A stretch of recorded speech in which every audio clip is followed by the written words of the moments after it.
In a convent, Sister Mary prays to an image of Mother Mary for several minutes. Then she takes off her veil and moves the painting to hide some writing on the wall. After grabbing her bag, Mary sneaks into the Mother Superior's bedroom to steal her keys. Afterward, Mary runs to the front gate and desperately tries all the keys to open it. At that moment, 4 nuns start coming closer, and a terrified Mary finally manages to open the lock. Unfortunately, the chain is stuck and she can only push the gate a little bit, so she has to move through a very narrow space. She falls as she reaches the other side, and a nun grabs her ankle to pull her back, breaking Mary's leg by pushing it against the fence bars. The unbearable pain makes her pass out. When Mary wakes up, she lights a match and finds herself inside a coffin. She cries as she tries to open it, but it won't even budge, which indicates she's been buried alive. Mary keeps yelling for help, but nobody comes. Sometime later, American novice Cecilia is in the Italian customs office, where a soldier is checking her bag. Another officer points out that she doesn't have a return ticket and that she hasn't learned any Italian, so the process takes longer. Both men think she's wasting her youth by joining a convent. She's then given her paperwork and allowed to leave. Deacon Enzo picks Cecilia up and they drive for hours through the countryside to finally reach the convent. The Mother Superior welcomes her in Italian and Cecilia doesn't understand, so Sister Isabel translates for her. When Mother Superior asks Isabel to show Cecilia her room, Isabel tries to refuse, but Mother Superior forces her to do it anyway. On the way to the room, Isabel shares that the convent was built in 1632 as a refuge for elderly sisters. The building is on top of the St. Stephen catacombs, which are off limits. The duo walks through several rooms full of older women, and Isabel friendly says hi to everyone,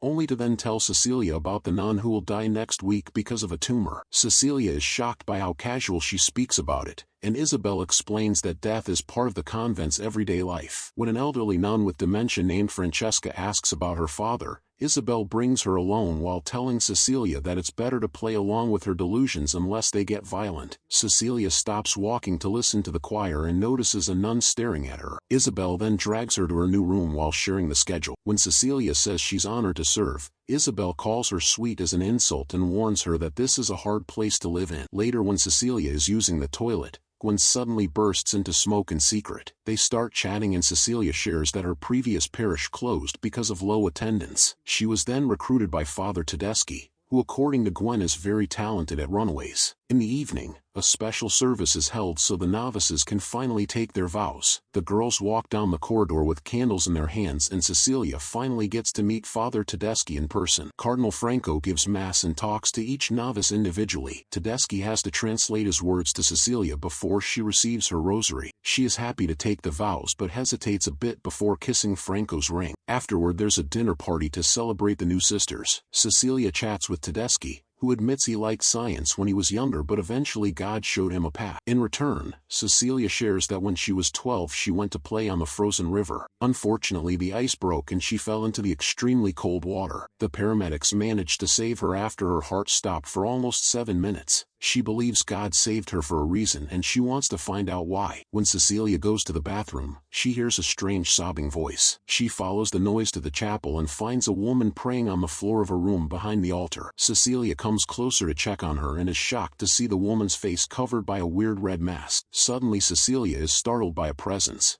but it's just Mother Superior, who assures her that the woman on the floor is just a nun lost in prayer. Then Mother Superior grabs a nail from a box and reveals it was taken from Jesus' toe as she puts it on Cecilia's hands. While the woman talks about Jesus' suffering, Cecilia starts feeling dizzy and passes out. The next day, Cecilia goes to confession and blames her fainting on having too much wine, so she apologizes for disgracing herself in front of Mother Superior and promises to do better. The priest in the booth doesn't say a word. He just glances at her before disappearing into the shadows. Cecilia is staring in confusion when suddenly 2 hands reach through the wall and drag her back. A terrified Cecilia is dropped on a bed in a strange room and 5 nuns with red masks appear in front of her. Mysterious hands hold her face before a masked nun stabs her with a dagger. But at that moment Cecilia wakes up. When she looks around, she's shocked to see Francesca staring at her from the door. Cecilia turns on the light and the woman disappears. In the morning, Mother Superior talks to all the young nuns about their new duties. Aboard, Gwen keeps chatting with Cecilia and Mother Superior has to scold her. Afterward, Isabel shows the new nuns how to do the chores in the convent,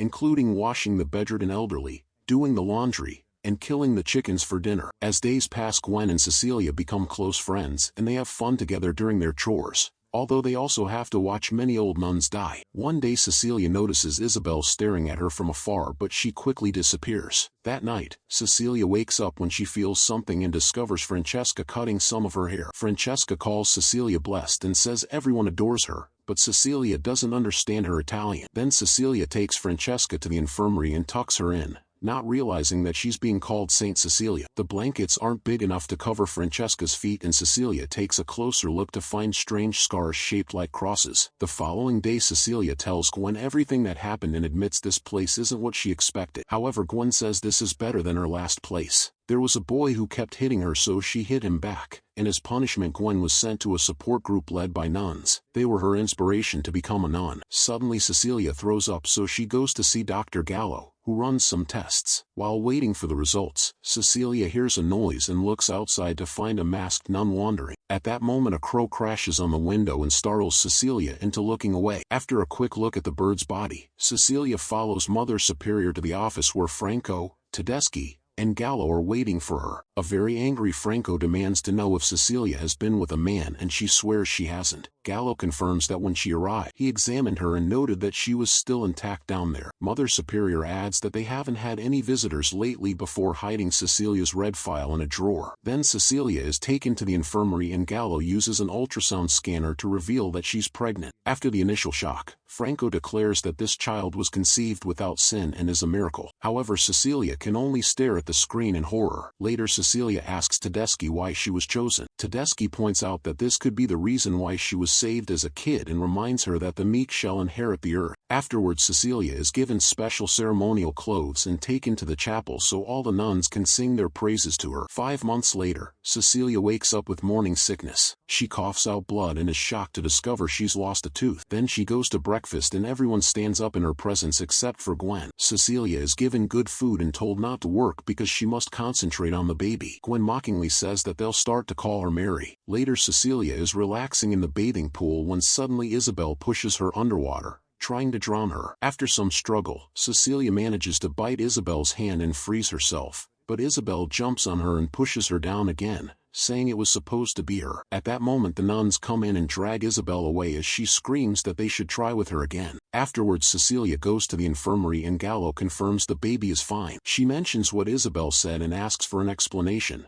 but Tedeschi claims that Isabel has been mentally ill for a while and he'll make sure that this won't happen again. Getting nervous, Cecilia asks to be taken to a real hospital with a real doctor and mentions that she lost a tooth. However, the men don't think she'll be safe in public if the word gets out, so she must stay in the convent until the Savior is born. Later when Cecilia goes for a walk, she sees 2 of the masked nuns at a window. At that moment a nun falls from the roof and everyone in the garden screams. Cecilia runs to check on the body and discovers it's Isabel, whose face has been completely wrecked. During the funeral, Gwen tells Cecilia that she doesn't trust this place. In fact, she isn't sure if she can trust what's in Cecilia's belly either. Tedeschi interrupts them, but Gwen ignores him and loudly calls out her superiors, demanding to know what's truly going on. She calls everyone a liar using dirty words, so Tedeschi and Enzo have to drag her away. That night Cecilia can't sleep. Suddenly one of the chains on a painting breaks, leaving it hanging crookedly. Cecilia discovers that the image has been hiding a text on the wall with a Bible quote in Italian. She checks her own Bible and reads about Satan masquerading as an angel of light. Getting worried, Cecilia goes looking for Gwen but can't find her in the bedroom. Then she goes to the office to get her file, but the drawer is locked. She freezes when she hears a noise and sees a light in the neighboring room,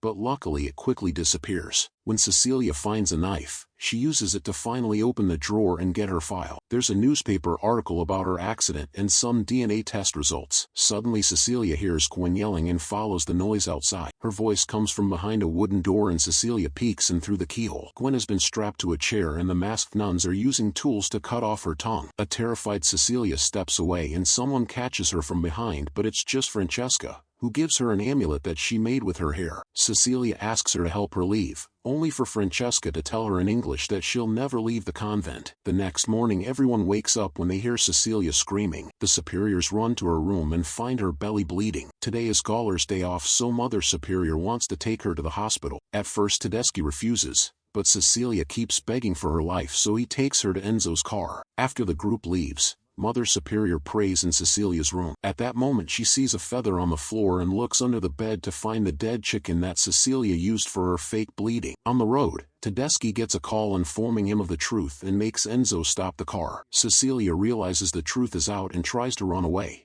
but the men quickly catch up to her and drag her back. At the convent, Mother Superior makes Cecilia have a very cold shower. When Cecilia mentions that God won't forgive them for the way they treat her, Mother Superior slaps her. Afterwards Cecilia is tied to a wheelchair and taken to the room behind the altar. By now she's guessed that someone here impregnated her and demands an explanation. Tedeschi grabs the nail and explains that they've found remnants of blood and bone on it, which gave them the genetic code of the Messiah. This could be the chance to bring Jesus back. When Cecilia calls him insane, Tedeschi takes her to a room where he keeps the jars with all the failed attempts. He reveals he's been trying to resurrect Jesus for 20 years and that he thinks Cecilia is the perfect vessel. Then they got to Tedeschi's lab and he explains that as a scientist he worked on genetics, but his peers disapproved of his experiments. Tedeschi became a priest because he knew the church would let him experiment if it meant bringing Jesus back. Enzo holds Cecilia's feet and Tedeschi marks them both with a hot cross. Afterwards Cecilia is left alone in her room. When she tries to leave the wheelchair, her wounded feet make it hard to move and she falls. After some struggle she reaches the door only to find it locked, and she has a breakdown. A few weeks later Cecilia goes to confession with Franco and asks a lot of questions,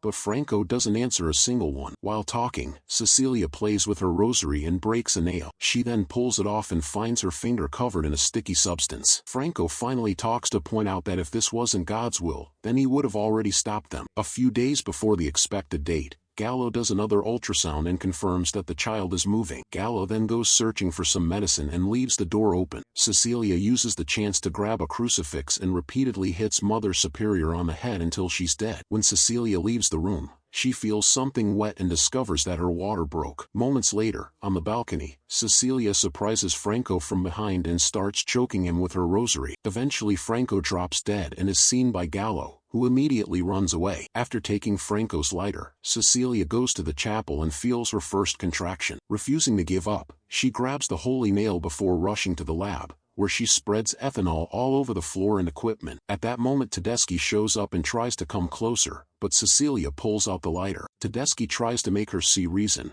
pointing out that if she dies they'll just get another girl. His monologue is interrupted when Cecilia has another contraction and Tedeschi uses the chance to try to take the lighter back. Cecilia breaks a bottle on his head and runs out of the lab to lock the door. Tedeschi reaches through the window to grab her by the hair, so Cecilia pulls one of his fingers to break it. When she notices the ethanol leaking under the door, she drops the lighter and the lab quickly catches on fire. After a small explosion Cecilia thinks it's over, but unfortunately Tedeschi finds an extinguisher and puts out the flames before he starts pounding on the door. A terrified Cecilia keeps getting contractions, which make it hard to move. When Tedeschi finally breaks down the door, Cecilia forces her body to take the stairs to the catacombs. There are flashlights by the entrance, so she grabs one to search for a place to hide. After wandering for a while she can hear Tedeschi coming, so she hides in a random room and turns off the flashlight. She stays quiet while Tedeschi walks down the corridor and waits until he's gone before turning on the flashlight again. When she turns around, she's horrified to find Gwen's tortured body. Cecilia gets moving again and manages to find a hole in the wall leading outside. She starts climbing it only for Tedeschi to pull her back. Then he holds her down and begins to pray while ripping her dress to expose her belly. Tedeschi pulls out a scalpel and starts cutting her open, causing her to scream in unbearable pain. Cecilia concentrates on reaching into her pocket for the nail and stabs Tedeschi in the neck, finally killing him. Afterward, a crying Cecilia pushes the body off and finally climbs through the hole to go outside. At that moment she collapses and screams as she gives birth to the baby at last. After cutting the umbilical cord with her teeth, Cecilia becomes terrified of her own child because it keeps making animalistic noises. She decides to grab a big rock and crush the baby to death. Make sure to subscribe and turn on notifications so you can watch more videos like this. Thanks for watching.